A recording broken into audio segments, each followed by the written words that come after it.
afin que Yeshua vienne que de liboso. Au nom de Jésus-Christ, Père de God de Lobi. Amen. Nous allons continuer à sujet la vie à Jonah. Thème la vie sur les arbres. Que ferons-nous pour que la mer se calme? What can we do to you so that the water can calm? Donc ça là nini? What can we do pour être maille et se calmer? so that the water can calm down? Pour te koufate. Donc ça là nini? What will we do pour la libota makambo esila. for the family Pour te koma bien. so that we can be good? Le autre la part 4. Today we are in part 4. Donc on est coquisi, donc c'est à 4 semaines, 4 dimanches lelo. This has been the 4th week we've talked about this. Sous thème la mission lelo. A subtitle for Toujours today. le la bongo. We'll be talking about L'inconscience, the conscience, l'inconscience the inconscience, et pré-inconscience and the pre-conscience, spirituelle. spiritual. Alléluia. Conscience spirituelle. The spiritual conscience. Yango tozolo bela. That's what we're talking about. Pré-inconscience. And the pre-conscience. Amen. Toke na tozana 5, Jonas 1:5. We're in Jonah chapter 1 verse Mais 5. tolobela qui part à dimanche passé, But we talked about toza ce qu'on a part B. now we're in Mais part nazo tanga Jonas 1:5 mobimba. but I'm reading the whole of verse. Mais na websa bino sika tozali. But I'll tell you where we are. Bible biboye. Bible says this. Les mariniers irent père. Ils implorèrent chacun leur Dieu. Et ils jetèrent dans la mer les objets qui étaient sur les navires, afin de les rendre plus légers. Jonas descendit au fond du navire, se coucha et s'endormit profondément. Donc, tout ça, c'est quoi? Nabé, In B, place par le biais était where they said Jonas descendit Jonah got au fond off du navire from the boat et au fond du navire se coucha and et left il s'endormit. and was sound asleep. Amen. Thème la mission de l'eau, Our theme is inconscience inconscious, spirituelle. the spiritual, Na lingala kozanga boyebi ya makambo ya molimo. spiritual unconsciousness. Bible lobi ete poto na temps mingi te. If you don't have a lot of time, Jonas Jonah, tango baninga when premièrement first of all, bayoki kobanga bamoni ko bayoki kobanga. they became afraid. Deuxièmement Secondly, babani kobela banzambe na bango mikie mikie. they called upon their gods. Troisièmement Thirdly, babwaki biloko bazalaki na yango they threw the things na that kati they ya had mai in the water afin que so that masuwa the boat ekoma léger. becomes a bit lighter. Na esiko tolobaki ete Here we said, lokola masuwa wana ya Jonas as that Jonah's boat eza image na biso bato. is an image of us, Ntango mosusu sometimes tomitiaka bapwa ebele we put a lot of moye burden on totambola ourselves, bien te na nzela ya Nzambe. so we cannot walk well. Tozotia bapwa ebele na rafi na biso. We put a lot of Tolobaki burden on poids us. spirituel We said that there was spiritual to mpe burdens kilo ya molimo. and the weight of the spirit. Tolobaki mpe kilo normal ya mutu We said the normal weight po of the tofivre na person, se awa. because we live on this Parfois pesa na world. bakilo totiaka na banzoto na biso. Sometimes we put some weight on our Tolobaki body. ete We said mutu azokende na voyage someone who's going aza na to mposa komela travel, biloko ebelebele te. they don't need to bring Mpona a lot of mokili food. awa For on this toza na world, voyage, we have traveling, tozo voyage, we travel, toza kaka mpona ntango moko mokie, and we're there for a toza short bapassager time. We're passengers. baleki nzela We walk na se awa on this tokoki world. koluka te tokakomble biloko ebelebele na kati na biso. We can't carry a lot of burden on Alléluia. us. Bato ebele poids oyo eza bongo normal. A lot of people for this Bato world, ebele tolobaki ete a lot of people aza na mbongo te. don't have money. Oleka sombaka elamba oyo ekoki ezango moins cher. Instead of buying things that Mais azoluka elamba ya kombo eza cher ebele. but they look for something that Oza na mbongo ebele te. they don't have a lot of money. Olika biloko ezokute yo cher. But you want to buy something. Mais écoutez biloko wana pesa yango ya moins cher. But there are some things Donc that tolobaki to c'est léger. we need to lighten ourselves Na voie normale. in a normal way. Okena wenzi If you go to the sombe market, eloko ekoki na mbongo oza na yango. buy something that you Donc ndenge koexplika ngo na simplicité ya mwana. in that simplicity. Alléluia. Donc nous devons vivre The way we live, économie échangée. the economic, Ba prendre si te parles. the Ba 4 they cut bazo kata kata ba mbongo. money. Siko esengeli moto s'adapter. Now we need to adapt. Alléluia. Et loko bande ko luka 15,000. Something that we look at, Lukata ya 1000 mais même loko. but look for something that Alléluia. we Et have tu n'as qui qu'on se léger spirituellement. and we said to lighten ourselves Qu'on se spiritually. léger spirituellement. To lighten yourself. Bato ebele bakangi bato na kata motema. A lot of people have Aza na problème na in their mutu. hearts. They have a Ali ko problem. se léger te abimisa mutu wana tika la pepele. They don't want to let go of that person. Alléluia. batebele A lot of people, baza na problème they have problems na mutu with someone, et comme si un poids and it's become moyen asambela soubi ezate so they cannot pray. yango tolobaki ete bato comprendre That's why we said people who, bato lokola eza biloko ebele as they know they have a lot of things, lokola toza menase na mai ezoningisa biso boye as the water is soki moving, tolongoli biloko ndambo if you put things out of the boat, bwate kokosila kilo the boat can maybe tokoki kobika babandi kobwaka biloko na bango so they threw their things biso in mpe the tobanda water. kobwaka biloko We need to do that. misusu oyo tokanga na mitema na biso Things that we have kept with us. tobanda kobwaka bakaraktere We mosusu need to throw away some oyo characters ezotia biso poa na nzela ya nzambe that make us heavy for tobanda God. kobwaka We need to throw away totika bisaele mosusu and leave some oyo other ezopermete biso tokende liboso that permit us not makambo mosusu bafi na biso something soki tobwaki yango te if we don't throw it away, tokoka te kobouge na vie we spirituelle won't be able to move forward in alleluya spiritual life. tokoko mufe te We will not be able to move ebandokanga forward. biso moi toke liboso eza It te will pull us back. alleluya même ntango na prier When it's time est ce que to pray, toyebi ete do we know? nayebi te soki bino mengai esalakanga But it's soki naza na problème na motu if I have a soki naza prier if I want nakoka to pray, koprie te I can't. nakosala tuna luka nano solution I need to look for solutions. donc makambo wana nyonso old biso back All those things are holding us bato back. babwaki biloko mosusu ezalaki inutile Those people threw their stuff bapréféré away. babika ke biloko They biso mpe us as na well. molimo eza makambo mosusu tokanga biso There are some things that are pulling us back. ezopermete biso tokende liboso tobanda kobwaka biloko wana We need to throw those things away. sikoyo bibele elobi ete Bible says jonas ntango baninga when the friends bazobwaka biloko na mai they blew ntango they baninga from the water. bazobondela banzambe na bango When they were praying for their small ntango boys, baninga when the bazoluka other people solution were looking for tokosala nini solution, mpo tobika what can we do to jonas help them? azomona bango Jonah saw na them, suka na yango and at the end ayebaki ete eza na nzambe abien he knew that he has a good God. mpona makambo oyo nyonso bato bakei koluka nzambe akoki kobikisa bango Those people were jonas looking azalaki for bien place Jonah was well mpo nzambe ye azala likolo mpe na se akoki kobikisa bato oyo because his God me ye was afandi na ye when he sat azotala baninga bazobwaka biloko and he looked at afandi them, na ye and na he watched suka na them, yango and at the end eloko asalaki so ya mabe lisuku koleka the thing that made it worse, ateli bababokbaki biloko bazosalelaka nzambe na bango na suka na yango asala nini what did he do at the ake end? na se ya bato He went under. ntango ake na se ya bato bibele elobi ezala na deux phases It has two phases. balobi nini babi se kusha They said he Et s'endormit. lied down and went to sleep. alleluya donc baloba ete They said alali he lied down, me alali kaka te but he didn't. me alali lie mpe na down. pongi ya makasi He slept with really. yango deep totunaki sleep. motuna ete That's how. ndenge nini jonas How did it bato ezoninga na mai The boat is moving. baninga bazokanga tokufie People are shouting. bazobwaka biloko They're me ndenge ni ye alali But how is he sleeping? alleluya ndenge ni ye alali How is he sleeping? bato ezoningana The boat is moving. bato bazokanga People are me ye shouting. alali But he is na sleeping. esika oyo In that place. bible ezopresente biso yango nde esika tozwi sous thème na biso That's why we l'inconscient spirituel the inconscious, spiritual unconscious. Hein? L'inconscient spirituel Spiritual n'a pas besoin unconsciousness. pré-inconscient And to be pre Alléluia. unconscious. likambo oyo jonas asalaki Those things. na anglais babengi yango starport They call it stop. na français babengi yango stupeur eza nini What is it? eza eta ya mutu It's the state of a person. omoni mutu You see a person. aza anga comme inconscient mais akomi pemele pas comme inconscient They are about to become. aza na mwa mayele mokie They have only little. mais en réalité before, azokende pas comme but inconscient they're becoming unconscious. en réalité eza maladie In reality, it's a sickness. exemple For example, tomoni bato mosusu you see some people. baza na cas oyo ya maladie oyo They have this sickness. baza inconscient They are unconscious. donc mentalité na bango eza na maladie oyo Mentality has this sickness. inconsciousness Unconsciousness. alléluia donc bazokende sikoyo na processus ya kobungisa conscience nyonso They go in. They're in the process of. sikoyo bato oyo bayebaka makambo te They don't know these things. bato oyo ntango baotraite bango When they treat them, baninganaka kaka they soki bashoke ye if they show batie eloko moko ya esali pasi makasi and they put something like nde omoni aréagir and that's when they mais react. en réalité But in reality, bakokofinga ye you can fight. bakokobeta ye You can slap. boye them. botongoli bobambi na se You can lift them. azali up kaka and ndenge wana down. kobouge te They will not move. azoningana te They do not move. mais mpo bomona ningana But for them il to faut ozobeli move, bedi moko tuti ye you need to. yango monaka That's badokter what you see ntango mosusu doctors. oke hôpital If you go to a batie hospital ntango mosusu likolo bandi kobeta libende and they smack batala eta ya nini ya bamaso na yo to see the state of your nerves. alléluia eza maladie moko grave It's a really bad sickness. amen Yanga ce que Jonas azalaki na yango. That's what Jonah had.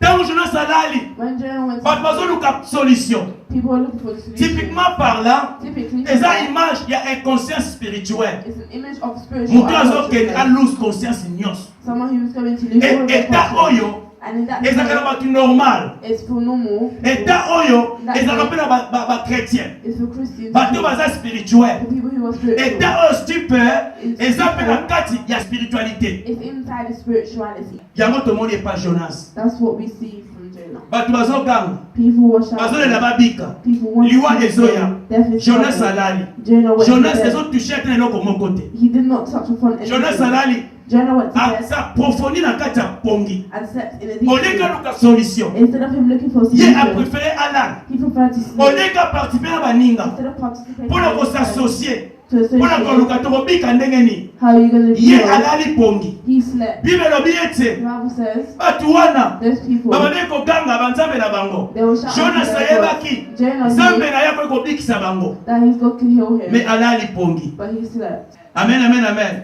Na kati ya mokili In the world, mutu mpa kozala bien. someone could be good.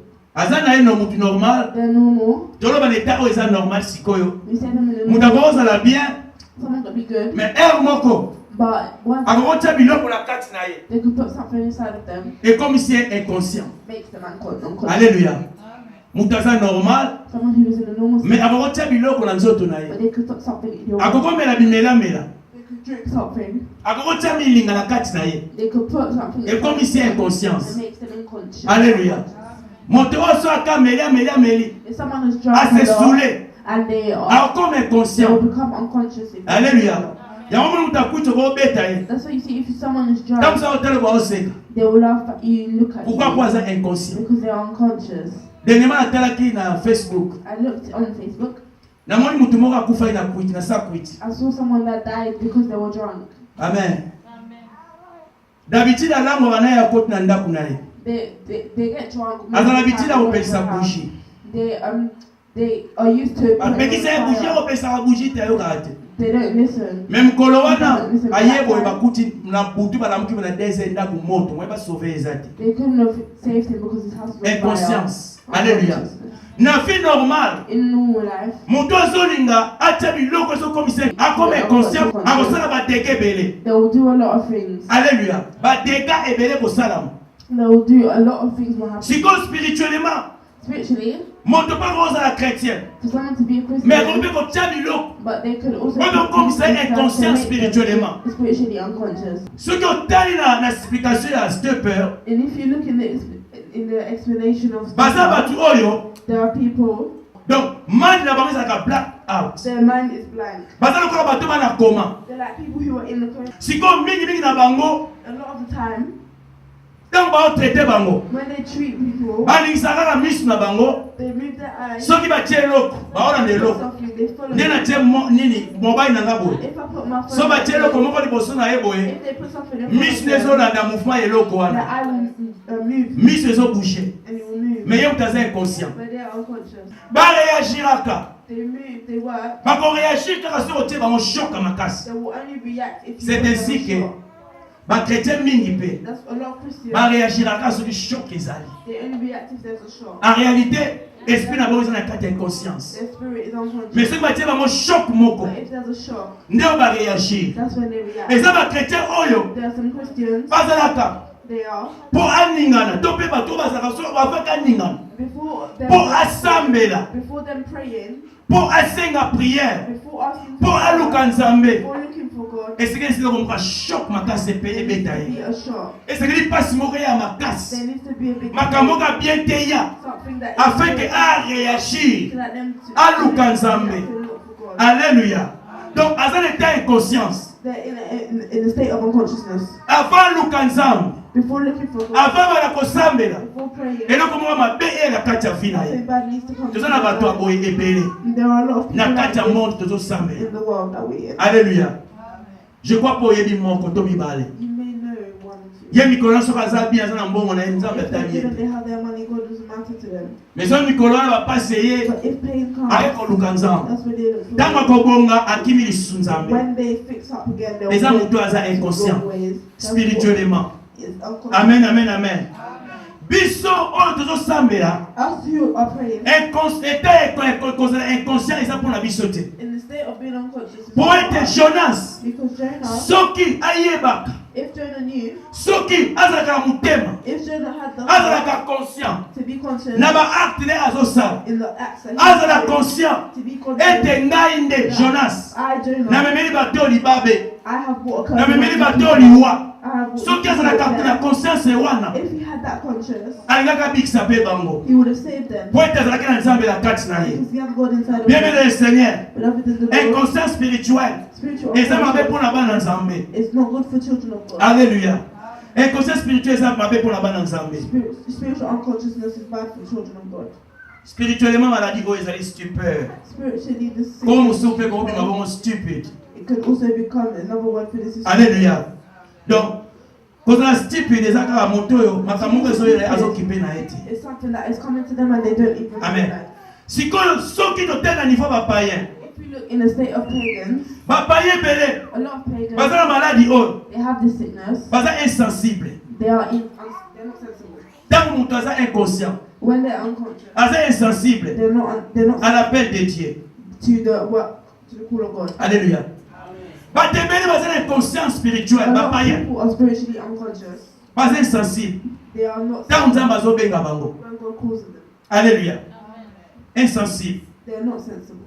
Eza lokola ofandi ya pembeni. It's like you're sitting here Mwana azaka na 2 mètres ozobenga ye. and your child is 2 meters away. Fulani, Child, fulani afandi. the child, Fulani afandi, azomona ye, azotala. but they look, Mais fulani atali, azondima te. but they're not answering. Alléluia.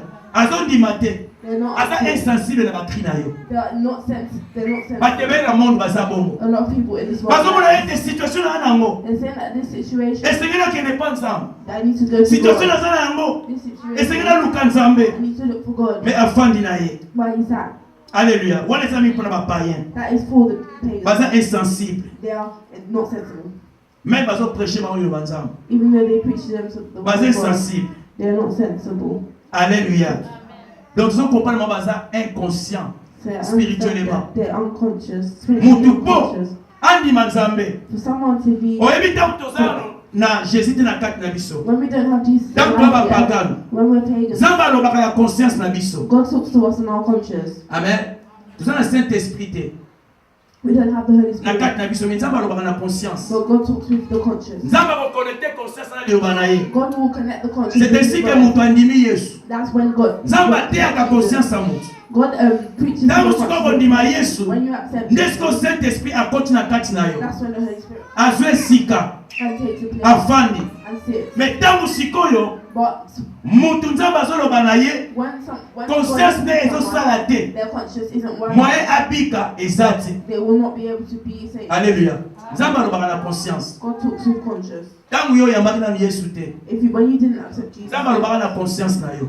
God was talking to your Mais conscience, ozalaki na Saint-Esprit te. but you didn't have it. Nazalaki na Saint-Esprit te. I didn't have Nzambe it. alobaki na conscience na nga. God talked to my A conscience, convaincre conscience na nga. and He changed my Conscience conscience. na nga elobi na ngai ete And my conscience il said, faut yamba Yesu mpo ozwa vie. you need to accept Jesus. Mais sikoyo bato oyo bapayen wana But those pagans oyo bazoteya bango liloba Nzambe butu mpe moi, that they're being preached, okomoyekola matango olobi bongo na motema you can watch them. moto oyo akufi That person ezolakisa biso ete biso mpe lobi tokokufa. it shows us that tomorrow we may Otika mabe boye die. epa na Yesu. Go to Jesus. Mais lokola oza na You conscience have it. ete spirituelle, But as you don't have the spiritual conscience nde eza te, your conscience is moye ayoka there's maloba no way baoteya ye eza te. that the person can hear what you're. E eta oyo And this day, eza mpe na bato mosusu there are people alioki na ye who have heard, mandimi na ye te, but they don't accept. alingi alanda moninga They will follow their nake na friends église, to go to church. alingi alanda moninga nake kosambela. They want to follow Mais la their friends to conscience go na to ye church, moko. but in their own Ye moko conscience, azondima ne makambo oyo te. they don't accept these things. C'est ainsi que That's what tozomona we mpe bachrétien we see the Christians. mosusu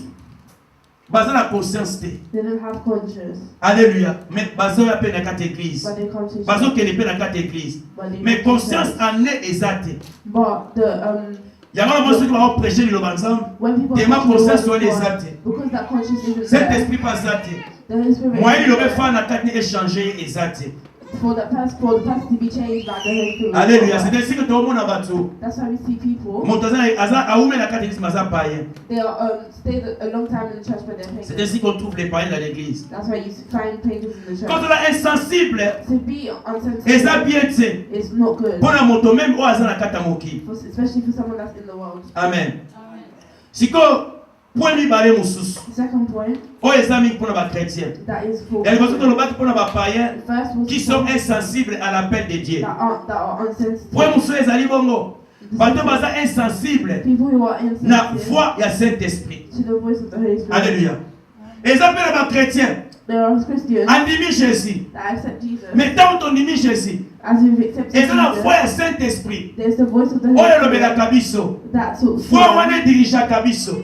and that voice leads Foi wana us. etalisa kabiso nzela. That voice shows us the way. Kotia likolo awa te. Don't put your foot Tia here. likolo kuna. Put your foot there. Omoni loko kosimba yango te. Don't touch that Soki thing. osimba eloko oyo kozala mabe mpona vi And na if you yo. touch it, it will be bad for Eza your bafoi life. ya Saint-Esprit. That is the voice of the Sikoyo Holy Spirit. chrétien, il faut azala sensible. You need to be sensitive Ya koyoka foi ya to hear Saint-Esprit. this voice of Na the kati ya Holy motema Spirit na ye. in their Ta heart. makambo ebele. A lot of the time, Avant ebeba. before it's Makambo ebele. fulfilled, Avant eya. before it comes, Saint-Esprit alobelaka biso. Holy Spirit talks to Okoyoka foi moka mokie. you. You'll hear a Ezoloba na yo voice ete. talks to you. Yoka.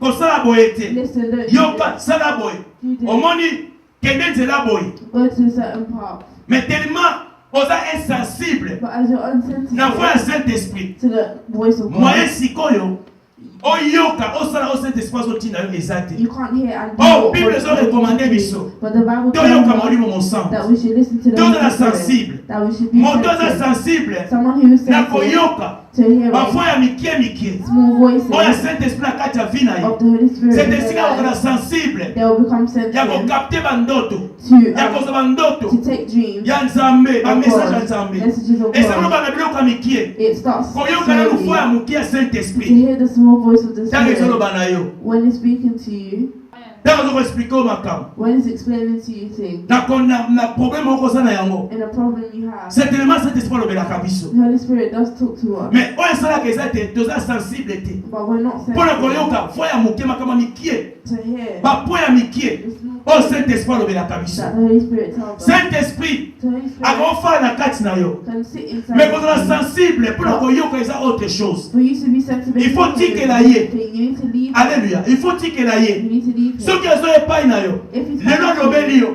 and he speaks to you, lobi alobeli yo tomorrow he's lobi alobeli yo yo ozoyoka te oza and you don't listen, insensible you are insensitive. kino komona atiki yo. But you, Bébé le Seigneur molimo soki mpo atikaka bato. the Holy Spirit does leave people. Alléluia. Soki otala histoire ya Saul If you look in the story molimo of nzambe elonga likolo na ye. the Spirit of God Mais bah, goes t'es bien over dans his ta head, and a lot of people in Alléluia. the Bible. Molimo nzambe mpe alongwaka. The Holy Spirit goes Soki over alobi no his lelo head. lobi ozoyoka te If he says to you today and tomorrow you don't akoko listen, longa tiki yo. he can speak, and tozala sensible na foi ya Saint-Esprit let's be sensible in the voice of the Spirit. yango ekosala ete badome so efungwama.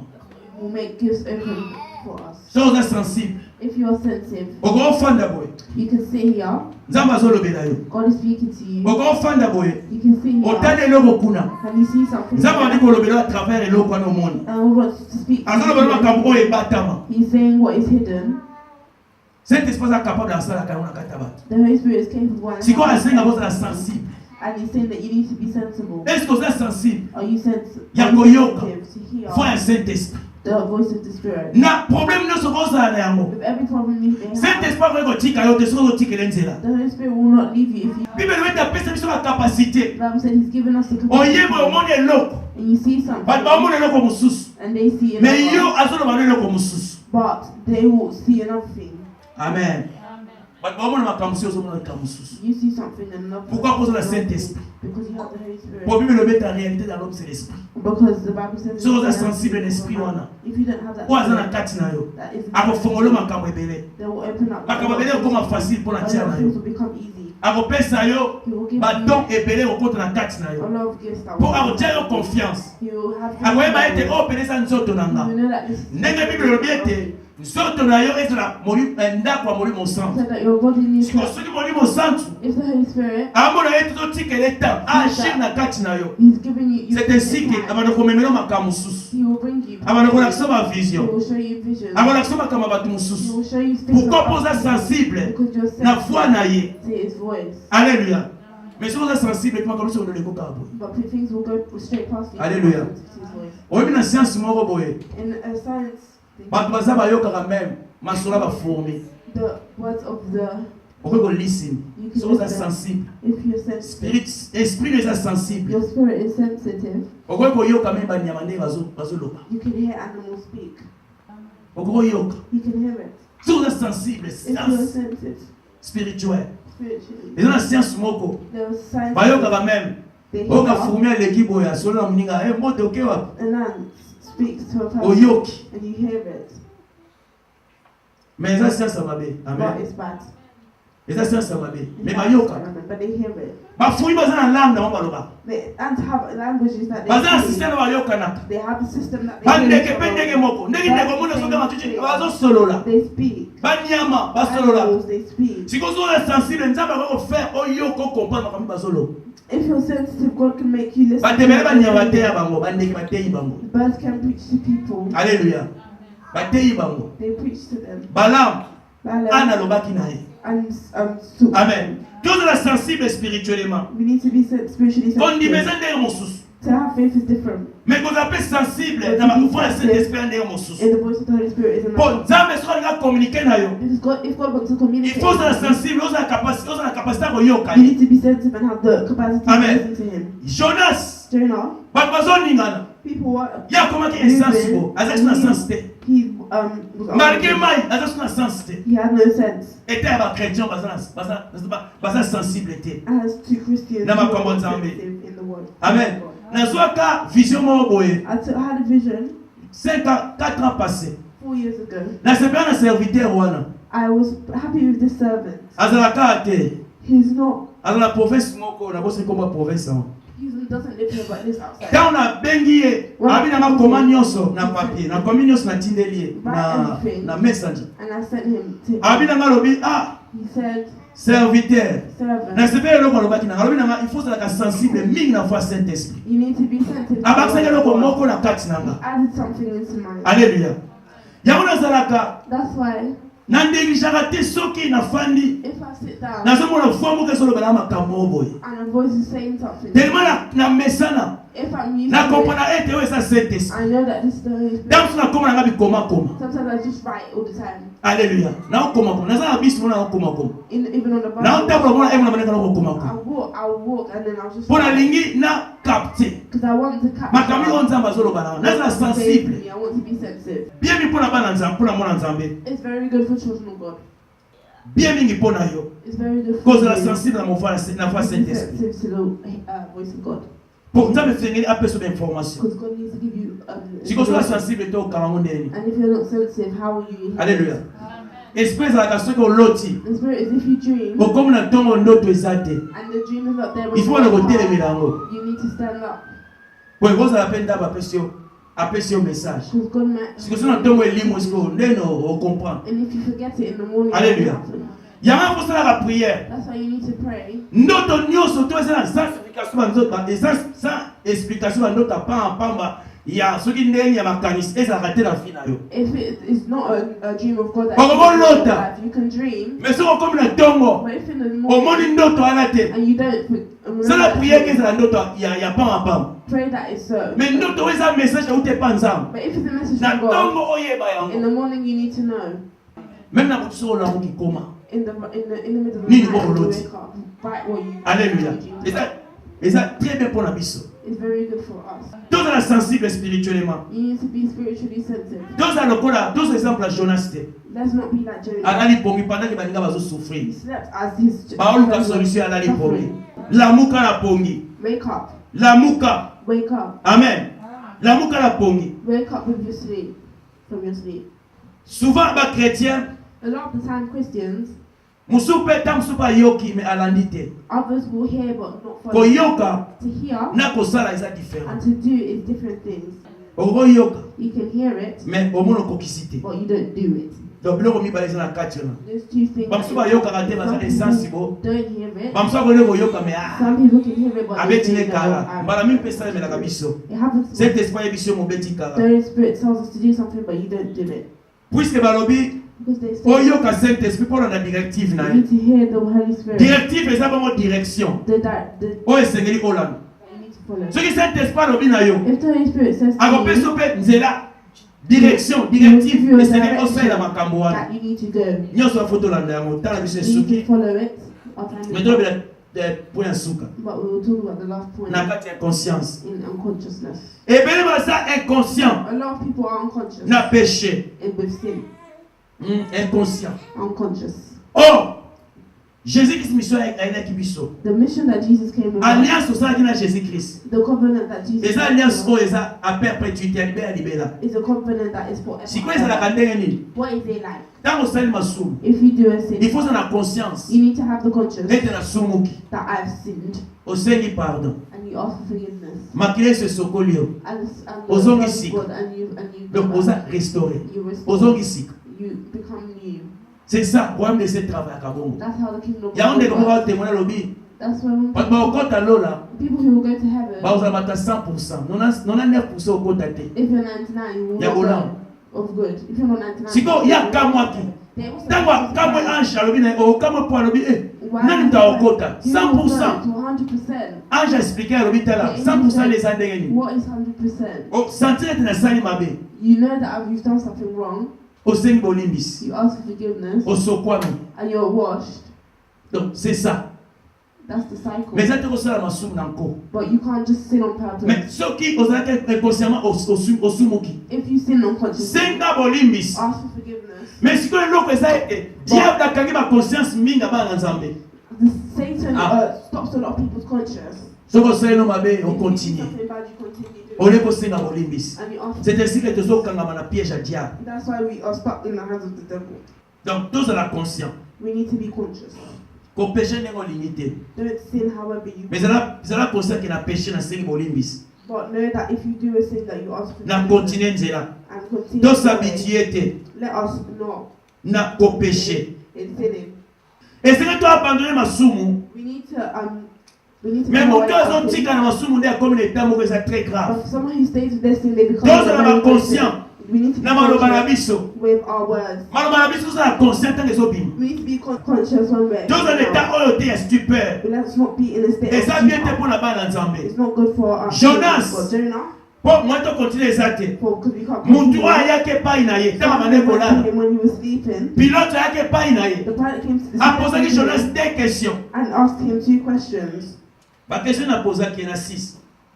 Le pilote s'approcha de lui et lui dit, pourquoi dors-tu? Why are you sleeping? Pe alobi na ye, lève-toi. And he said, stand up. Muntu eza inconscient spirituellement. When he was spiritually unconscious, Olinga azala bénédiction mpona bato mosusu. instead of them being a Ya okoma malédiction. they'll become a Muntu curse. aza inconscient spirituellement. Spiritually Nzambe unconscious. atindi yo. God has said Oboyi kokende. and you don't want to go. Ki inconscience tosali ete oyoki Nzambe te. Your unconsciousness is C'est ainsi que that's where moto nyonso atosi Nzambe te. everyone that Pouvoir ekolongwa na kati na ye. the need will go out of them.